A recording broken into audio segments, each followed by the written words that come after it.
Hello all. We'll be looking at the topic features of fuzzy set today.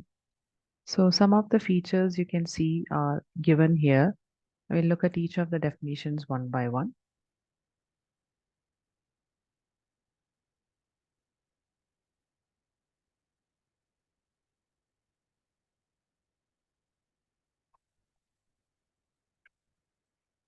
Okay.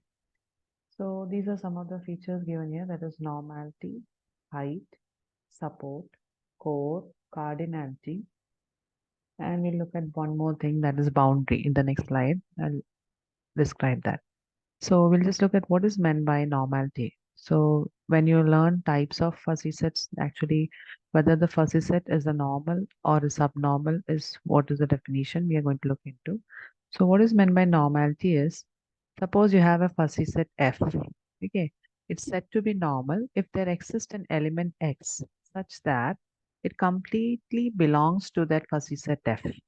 That means when you say it completely belong, we represent the membership function of a fuzzy set with the character mu. So of any value x for a fuzzy set f, if it completely belongs to the fuzzy set, then you'll say that it will have the membership function of 1. Okay. So if it has at least one element x, an element, okay, it has at least an element x such that it completely belongs to that fuzzy set. How do you know whether an element completely belongs? Because it should have a membership of 1. Then you call that set to be a normal set. Now, suppose this is known as a normal set.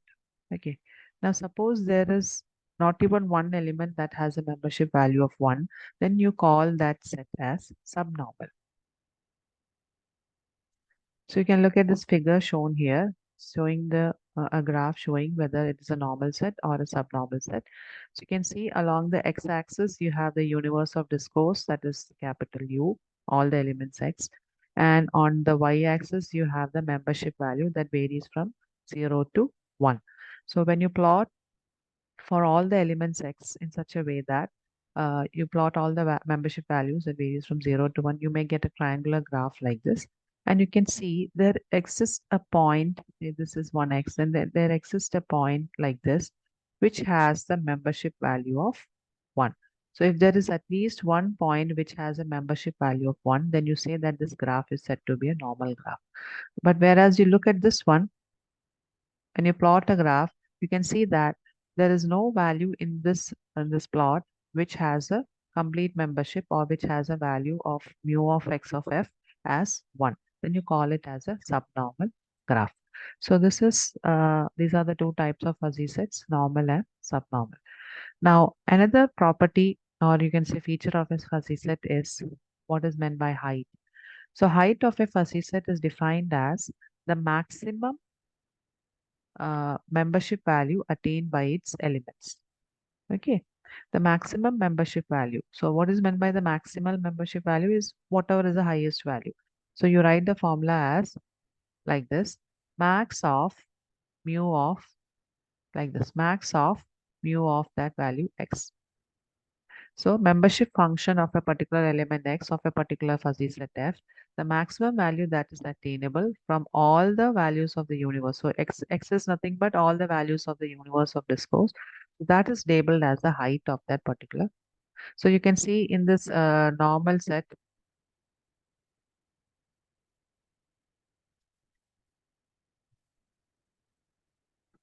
so you can see in this normal set, there is a at least one value that has a membership value of 1. And you can see the height of this particular graph that is shown here, this normal graph. Because it's a normal graph, you can always say that it has at least one element with membership value 1. So this height of this particular graph will be 1. But when I come to this, maybe this is around maybe zero point 0.7. Let's say, I guess it's a zero point 0.7. So the height of this subnormal graph will be zero point 0.7. So whatever is the maximum value will be labeled as a height of the. So U is, we know U is a universe of discourse for the set F, and height F of a fuzzy set. Obviously, F, if whenever it is a normal fuzzy set, naturally the height will also be 1. That is what I just said now. Okay. Now, Next thing we can look into is cardinality. Then I'll come to support, core, and boundary. So we'll look at cardinality. So cardinality is nothing but the sum of all the membership values of the members of a fuzzy set. Okay, you take the sum of all the membership values of that fuzzy set, then you call it as cardinality. So it is written by summation of membership function of any value f belonging to the fuzzy set f, then that is not they denote the cardinality is always denoted by this pipe symbol, so that you can say like absolute value kind of thing. Cardinality refers to number of, okay, so how do you represent is just by taking the, or how do you find out the cardinality is by taking the sum of all the membership values. So we'll see an example, you will understand it better. Now let us come to, okay, now let us come to the main three features of the fuzzy set, that is support, core, and in the next slide we have something known as a boundary. So we'll see what is that. So first we'll look at core. Okay, so what is meant by core? Core of a fuzzy set F is the set of all elements in the universe U, okay, with the complete membership to F. So with the complete membership, we already know what is meant by complete membership. We have seen here in normality.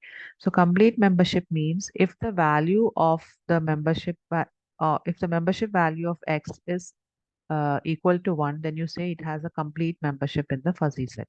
Okay, because fuzzy set is basically a mix of either 0 or complete membership or partial values also. So if you have the values, set of values of the universe such that there is a complete membership, then we call it as a core of the fuzzy set. Okay, so wherever you are able to find a value x that is equal to 1, then you call it as a core. Let us look at this particular trapezoidal graph. We'll look at these types of graphs in the next slide. So we'll look at this. Let's take this example of a plot which is trapezoidal in shape. And you can see here, there are few values. So this is x. You can see this axis shows the values of x that belongs to the set of universe. And this axis shows the membership values of each of the element x.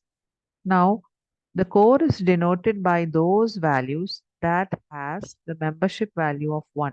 So you can see this line that I've just plotted here. So this entire portion from here to here is known as a core of that particular fuzzy set. Now next is what is meant by support. So support of a fuzzy set is denoted by SUPPF, or they'll have different representations. So in this they have used SUPP, is a set of all elements inside the universe of discourse U with non-zero membership to F. What is meant by non-zero membership? So that is you have a set of elements that belongs to the fuzzy set with non-zero membership. Non-zero means something that is greater than 0. So if you have a condition like this, then you call it as the support of that particular fuzzy set. So all the elements, whereas this one was core of the fuzzy set. So all the elements, if the values are greater than 0, all the membership values are greater than 0, then you call all those elements as a support of that fuzzy set. So for all x such that x belongs to the universe, all the membership functions that has greater than 0, you call it as a support. Now let us look at the trapezoidal graph.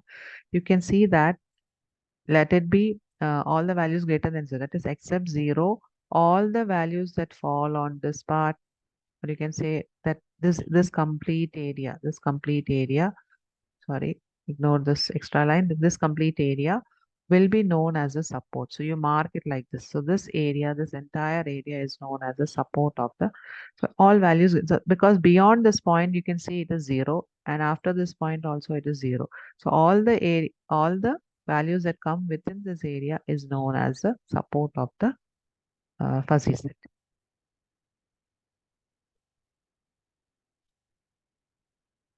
Okay. Now, next, we looked at core, that is all the values that has complete membership 1. Then we looked at support, the values that are greater than 0. Of course, the elements of core also will fall inside support because it is greater than 0. Now, next is boundary.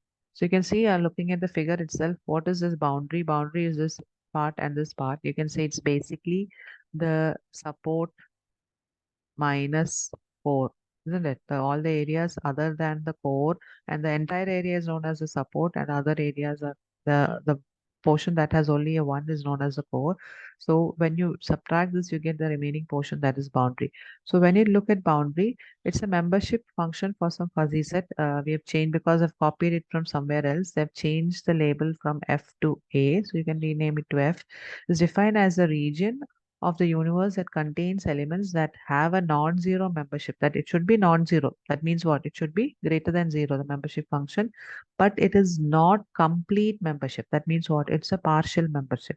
So all the values of the membership function of X that belongs to the fuzzy set F should fall between 0 and between 1, but not equal to 0 and not equal to 1. You can see it should be 0 less than equal to mu of x less than equal to, no, sorry, not less than equal to, it should be less than mu of x and less than 1. So equal to sign is not there. So that is what, that is excluding 0 and 1. You got the remaining portion that is known as the boundary.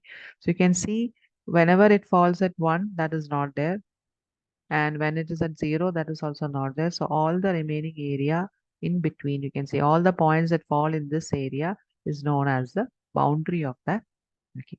So all the partial memberships will be labeled as other than 0 and other than 1 will be labeled as boundary. So these are the basic three terminologies, that is what is meant by core, what is meant by support, and what is meant by boundary. And you can, so the same thing happens here also. So look at this normal set.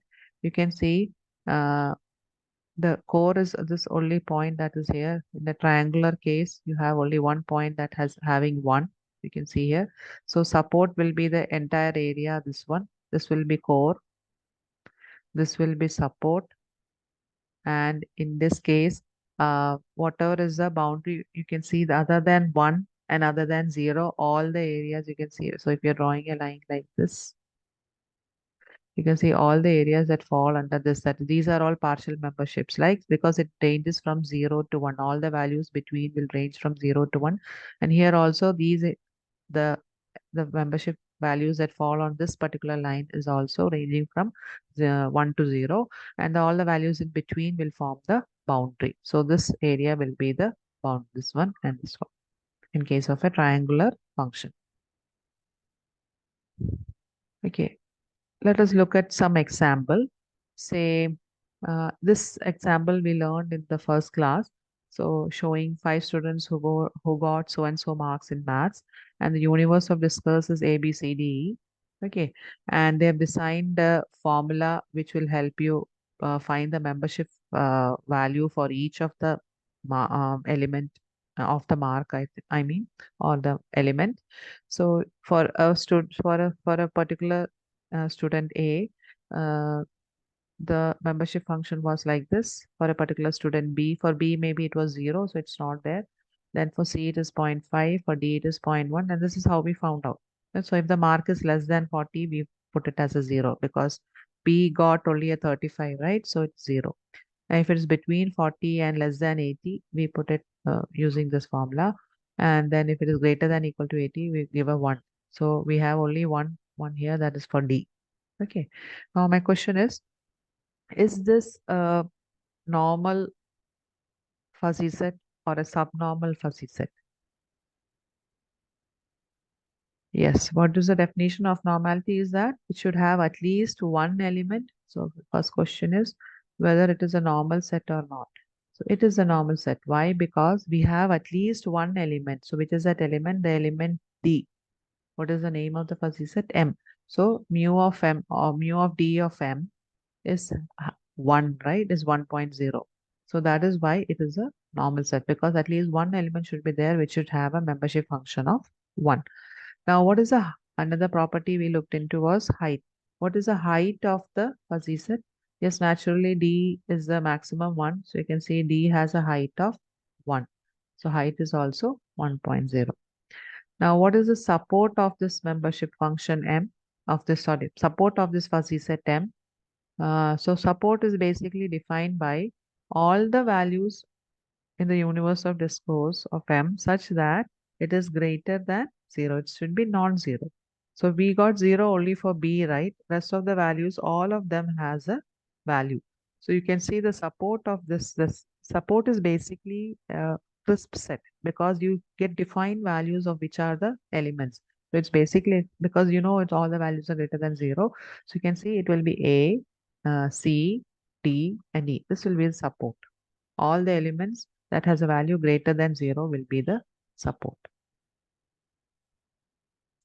Now, let us look at what is the core of the fuzzy set M. Core is given by the definition that the universe of discourse should have a value equal to 1. So, we have only one value in that, so that it's a crisp set D. Okay. Now, what is the cardinality? That was the last thing we learned. Cardinality. Okay. So the cardinality of the fuzzy set M is denoted like this. It is nothing but, you know, it is the sum of all the membership functions in the for every element in the fuzzy set M. So sum of all these will be given by nothing but 0.375 plus zero point 0.5 plus 1.0 plus 0.875. It accounts to around 2.750. Okay, so this is the cardinality of fuzzy set M. Okay, so these are the different features of fuzzy set, some important features: normality, height, cardinality, then support, core, and boundary. I hope the example is clear. We can look at some more examples. Say, given a question like the support of a fuzzy set A is a crisp set of all elements X that belongs to the universe of discourse such that uh, mu of X of A is greater than 0. We have learned this definition before. So look at an example. Suppose the universe of discourse U is given by 1, 2, 3, 4, 5, 6, 7, 8, 9, 10, and the fuzzy set is given as zero point 0.2 for 1, zero point 0.5 for 2, etc., etc.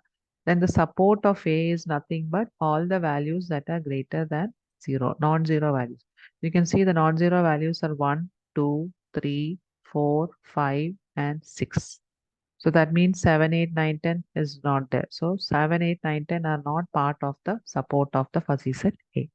Okay, so they found out these are the membership values. So based on the membership value, we need to take only the values that are greater than 0. Now we'll look at another one, that is whether it's a normal or a subnormal set. So we are looking at whether this fuzzy set is a normal or a subnormal set. So you should look at whether you have at least one value that has a membership value of, so you can see the element 4 has a membership value of 1. Okay, so in that case, then you can say it is a normal set. But whereas you look at this one, another example, it is 0.2, 0.5, 0.8, 0.7, and 0.3. There's not even a single one. So you can say this is a subnormal set. Another value, what is the height of a particular fuzzy set? So look at this. The maximum value of membership value is, you can say 0.2, 0.5, 0.8, 0.3. So 0.8 is the maximum value for the element 3. So the height of the fuzzy set will be 0.8. Okay. So this is a question. So I want all of you to look into this. A table is given where age is one of the main entry. That is the universe of discourse, you can say. And we have defined different fuzzy sets like infant, young, adult, and senior. And you have to find out. Uh, and we have given the membership values of each one of them also. So a person 15 years of age is has a membership value of zero point 0.2 in order to be in the fuzzy set young. So you can see 15, 25, 35, 45, and 55 all fall under the fuzzy set young, whereas 25 is having a complete, you can say 25 is maybe the appropriate age for young. So you can say it has a complete membership 1. Similarly, adult, you can see from 15 years on till you can see 85 years. So from 45 or 35 to 85, we have put all a 1 here. That means they are all adults. And similarly, senior, So then you can see we put from 45 till 85, where 75 and 85 has a 1. So this is some way of calculating, and then we have put up a table like this. And now you have to find out what is the answer to all these questions. So I want you to do this as a homework when you listen to this video, and share me the answers through mail or WhatsApp. Okay. So please look into this. The question is, find the fuzzy set such that infant, young, adult, and senior in the universe of discourse there. Then find the support set of each fuzzy set. Write down the set which is a support set for each one of them. Is the fuzzy set adult, normal, or subnormal? You have to find out. What is the height of the fuzzy set senior? It's very easy. You can do it. Okay, now coming to the common membership functions. There are basically two types that we already saw, triangular functions and trapezoidal functions. There are actually many more, but these are the commonly two used ones. So we'll see what is a triangular function, and we look at the equation of how this triangular function can be created. So when you're given uh, so this is how you find out the membership function, like how you create this table. How do you know you have a value like this? Like you need 0.2, 0.8, and like that. So you have to design a value based on these conditions that can be used here. So, okay, coming to a triangular function, you can see this will be the shape of the triangular function. You can see the last endpoint here is A, and the other endpoint is B. So suppose that you have a um, maximum P point of 1 that is over here, and we label that point as M. Okay. So basically what we do here is, if you have the value, this is a universe of the values of X falls on the X axis, and this is the Y axis which shows mu of X, and X is on this X axis.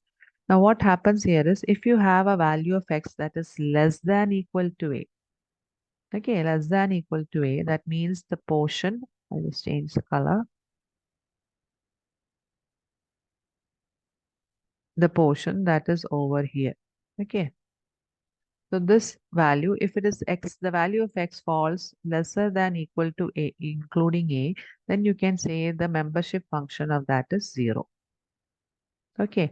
Similarly, if the value falls beyond B, see like this, the area that comes after B, so X is greater than equal to B, then also we can say it is 0. So that is fine. Now coming to the triangular part, we have to find actually the slope of this line, that is this particular line. So when you have to find the slope of this line, that is this area, you can see that is marked till 1. You can see X is a point beyond A and between A and B, right? So X is a point beyond A, you can say to the right of A. So the slope of this line will be will be X minus A by the midpoint that is here, M minus A. This will be the slope of this particular, you can say this right angle triangle. Okay, this is how we find out. Similarly, when X comes to a point that is less than B, but after M, you can say, that is, you have to find the slope of this line. So that is something related to this triangle. Okay, so you have to find out the slope of this line. You can say it will be B minus X over, that is by B minus M. B minus X and B minus the other endpoint, that is M. Whereas on this side, it was X minus this endpoint A and M minus A. So this is how, so the value of X when it falls between A and M, between A and M, that is this area, then you can say this is the slope of the line. If the value of X falls between M and B, that is this area, then you can say this is the slope of the line. And you can see there is a equal sign here also as well as here also. So that stands true. So whenever X is equal to A, you can actually substitute a 0. Okay. Now next we look at the trapezoidal function. So instead of in a triangle, you had a sharp peak, but here you will be having a flat peak like this.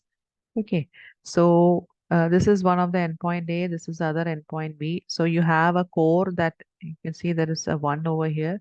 So you just draw the value for all the core, that is the one endpoint is M. and for the other endpoint is n. So you have many ones falling from m to n. Okay. Now we have to find out the values that are less than a. So that is this point will always be 0, will have no membership, and the values that are greater than b, this point will also have a 0. Now let us find the slope of this line that falls within this triangle, you can say. Okay. So when it falls between this triangle, the value of x will be between a and m. So that is what is shown here. The value of x is between a and m. So the slope of this line will be x minus a because x is greater, and divided by m minus a because m is greater than a. Similarly, when you look at this right angle triangle, what happens? The slope of the value of x is between n and b. So that is shown here, n and b. Then you can see the slope of this line will be x minus b by, sorry, b minus x minus b minus n. Now what is left here is the values between m and n, that is over here. Okay, what is in between? We already know it because all the values between m and n that falls as the, you can say, the core of this particular fuzzy set has a value of 1. So we just mark it to a value of 1. So if x is between m and n, then you can say it has a value 1, simply a 1, nothing else. So endpoints outside the boundary, you can say it will be zeros. And if it is in the core, it will be 1. Otherwise, you have to find the slope of the line. So as easy it is. So this is how we did this example. It was also something like that. Okay. Now, there's also another type of membership function that is known as a Gaussian function. Gaussian function, all of you know, must be, it's a bell-shaped curve like this. It's an inverted, you can say a bell-shaped curve. So it has a equation. Basically, you have the mean of this bell-shaped curve is denoted by this m, and the distance between the width of this bell-shaped curve denotes the standard deviation. So mean and standard deviation is what falls. So standard deviation is actually given by the equation. You can say k over here. That is the standard deviation. So you can see the equation is given like this. It's a standard equation, e raised to minus k of any point x minus m the whole square. Okay, so you just have to find out, substitute the value of x, find out the standard deviation and the mean, and if you solve this, you'll get all the membership functions of the value x, and it's a bell-shaped curve. Another function is also there, S function. You can just look into it. So the shape is a S shape curve. So if the value is less, the x is less than equal to a, then it will be 0. And if it is greater than equal to b, then always it will be a 1. So you can see here it will be 0 less than a. But when it is greater than b, it will be always 1. So that is how S-shaped curve look like. The endpoints of that is a and b. Now if the value is between a and m, okay, if the value is between a and m, then you can see it will be x minus a by b minus a the whole square, 2 into x minus a by b minus a the whole square. And if it is between m and b, then the formula is 1 minus 2 times x minus b by b minus a the whole square. Can just, so m is nothing but the point a plus b by 2. That is known as the crossover point. So wherever, because this is the point m, this is the point m. So wherever the S shape is crossing over this particular point, then you can say that is known as the crossover point in this S function. Okay. Okay. So that is all for today. Thank you.